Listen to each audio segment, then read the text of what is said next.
Beam. Hello, dearest viewer. I'm calling you from this here Kraken. Yes. It's not full grown yet, but it's a Kraken guppy. The salesman assured me she'd grow, which is precisely what I keep telling my girlfriend. And by the gods does it keep working. But never fear, my guppy shall grow into a beautiful beast one day. The topic of this day's video, the Kraken.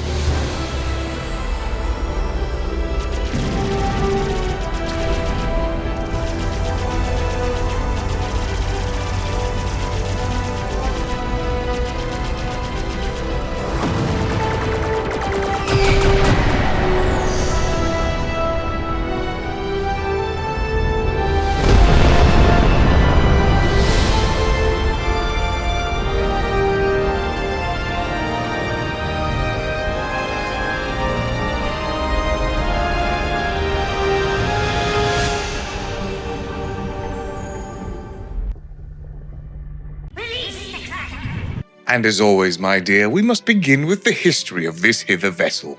The Kraken is the largest ship ever unveiled by Drake Interplanetary. Yeah, I just gotta go down and get the door.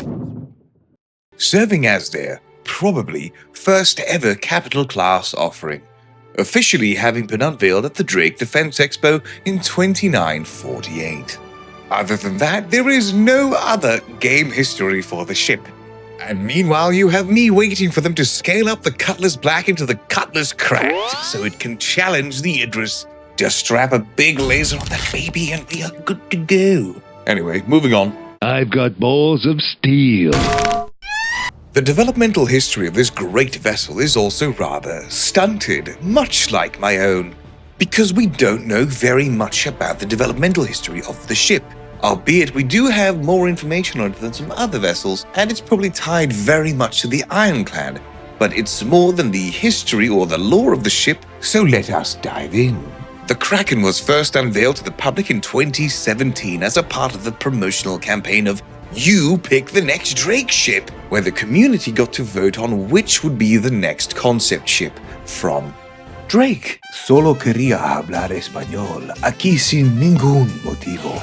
The Kraken would end up finishing second after the Vulture, which was lauded as the entry-level salvage ship, showing that for however much shit one can throw at the community, it did have its priorities straight when it focused on bringing salvage into the game before a carrier or a cool exploration ship. Albeit all of these ships would seemingly appear to snake their way into the game regardless of the results, so it appears the community mostly voted on the order of release. Well, no, they didn't even do that. They just voted on what ship they wanted to buy first. The variant of the Kraken, the Privateer, was later unveiled a year later during the 2018 CitizenCon keynote. The Kraken would also later reappear inside of the Crack, which served as a little teaser following the showcase of the Levski borehole during CitizenCon in 2024 to further aid in teasing the star system to us alongside of the ship. On further consideration, there is a Kraken inside of a massive hole, so I have a question for CIG. Is this a reference to strong tentacle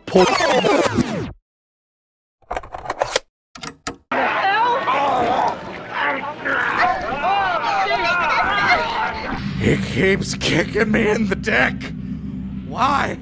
The Kraken is the great behemoth, the great engorged, the mothership, if you will, of Drake Interplanetary. It is truly a masterpiece of design and sheer masculine brilliance. I struggle to find an angle where this ship does not look absolutely purpose-built and fully prepared to, in its own special way, fuck your day up. It is truly a beast where Drake shows that it can come out of the closet and swing, baby, swing. It is truly that wonderful home away from home, that floating base which you and your friends, probably a lot of friends in this case, may travel across the stars to control whichever area that you desire. You do have friends, yes? This puppy has the following dimensions of 120 meters long, 52 meters wide, and 20 meters high. And no, darling, that dress does not make you look fat at all. And the Drake Kraken comes with the following accoutrements. We of course begin with the landing platforms, which are platforms that can be used to land upon, with 4 for smaller ships and 2 for medium-sized vessels. There are also 2 internal hangars where you can far more easily offload supplies brought in for storage. But do be so kind as to remember to not leave the bombs rolling around. And you would not believe this, but there is actually another hangar bay for dragonflies, meaning that this is the dragonfly bay. Have you gotten tired of hangars? Because Drake has not. This squid comes with its own dedicated dragonfly hangar, or bay, with an unknown number of spaces, both with repair and storage facilities to facilitate rapid deployment. But of course, as I know you, you will certainly put in far more dragonflies than is actually recommended. Please, don't. It also, of course, comes with a small but forgotten medical bay. The Drake Kraken also comes with escape pods, which I am not entirely sure why this is a feature. But as it is listed specifically as a feature, it has me rather worried why they found this necessary to mention. Isn't this just a standard? What do they mean by this? Help. And of course, the Drake Kraken comes with turrets. 5 manned turrets and 4 remote ones, with the most prominent turret being the bad boy at the front. Whoopee! With its 3,792 SUs of cargo space, the Kraken can carry quite a bit.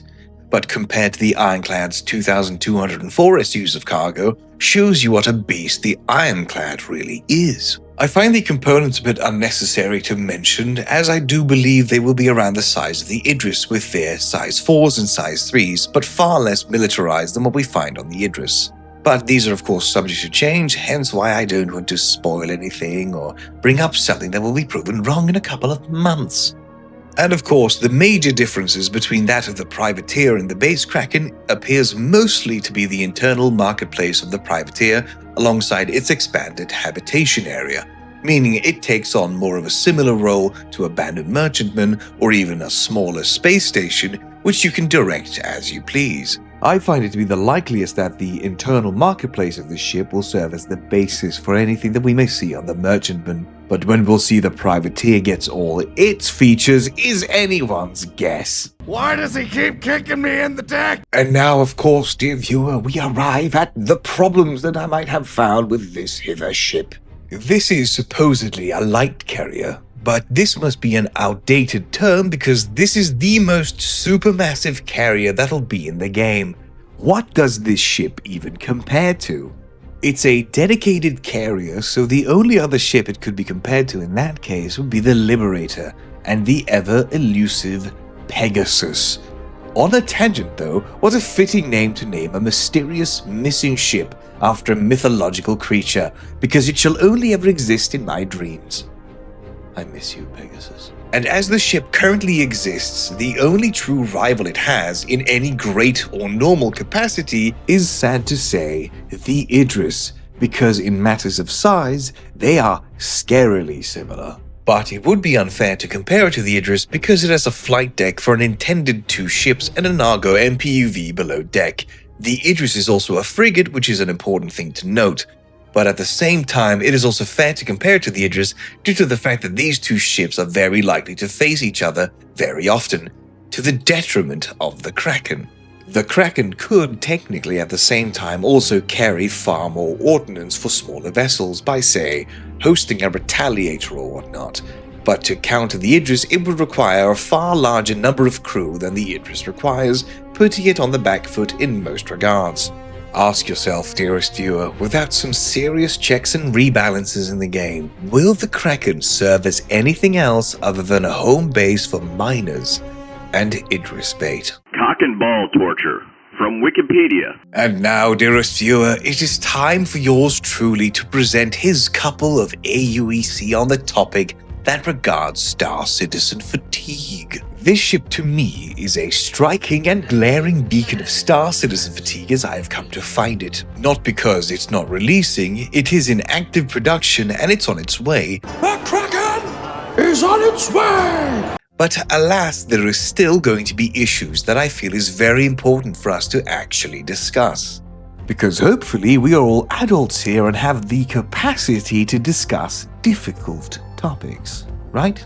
For this truly is the most important stuff ever. During this period, the first couple of months of the year, I usually take an extended hiatus and break from Star Citizen to recharge my batteries and reflect upon the previous year. They told us of the year of stability and the game has indeed been improving, but I am still faced whenever I log on with persistent bugs with no fix in sight, with ships left on the cutting floor with reworks promised, with features promised. But when? Yes, dearest viewer, this did indeed happen not too long ago, but not to worry, there was nothing in there that Jared could possibly have struck to hurt me. The second you start to really observe, to make yourself aware of the goings-on behind the scenes of Star Citizen, the sheer amount of debt the game is in, not in terms of money, but the amount of things that need to be reworked, the tech debt, or whatever you want to call it, the features, and the content and everything in between, that is the Kraken we met along the way, and it is Kraken my balls. The Kraken serves as an engorged symbol of all the potential that Star Citizen holds, yet it is going to be consistently held back by its upcoming sister games if CIG does what I think they'll do, which is to work on the sequels of Squadron 42 in the vein of Half-Life 2 and its episodes, with minor technological improvements along the way, with Star Citizen and the Kraken laying there forgotten like a glorified paperweight. What point is there to own these great flying cathedrals if they are never brought to full functionality? Will they be a mere monument to the potential and the failure of this game? Avast, I doth nay know. What is the point of a clown's nose if it doth nay honk? Okay. Because believe me when I say, dearest viewer, it's not that I don't want to trust them, it's that I can't, because they've had our balls in a vice for far too long at this point. How are we supposed to anticipate that this ship will be released with all features available to it within any sort of reasonable time frame? And don't you dare, sir, say what is a reasonable time frame. Not 10, not 5 or 3, it's 1 or 2 years tops.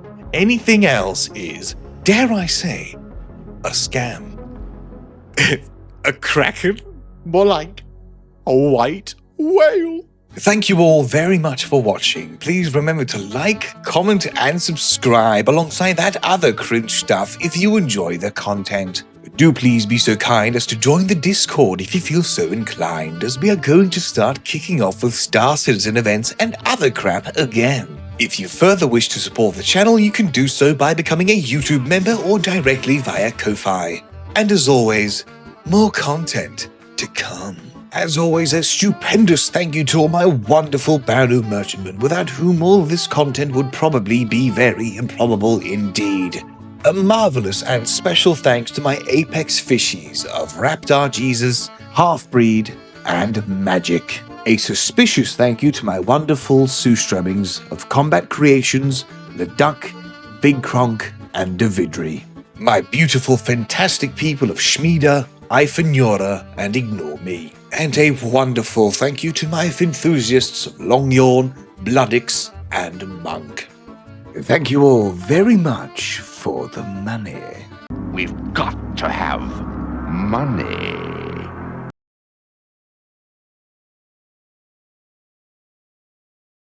The variant of the Kraken, the Privateer, was later unveiled. Fucking suck cock.